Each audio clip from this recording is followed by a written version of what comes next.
Tell us what you're cooking, John. Wild harvested boletes, porcini with wild oregano. On top of that, some wild greens that we picked yesterday, amaranth, a tiny bit of purslane and lime quarters. And this foraging the abundance of the Sonoran desert.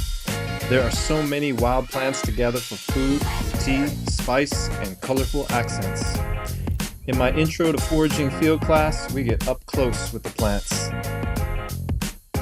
IDing by key traits and tastes, group learning in the field by expert guidance.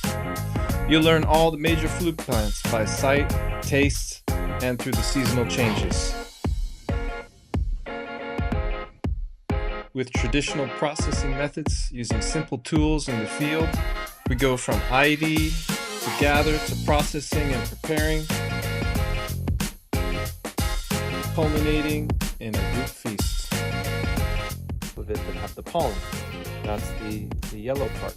By bees going in there, they brush the pollen down into the flower itself where the stigma is.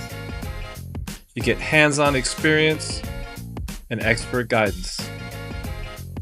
Looking at plants in different locations over different seasons, you become an expert and confident forager. I want to see you in 2025.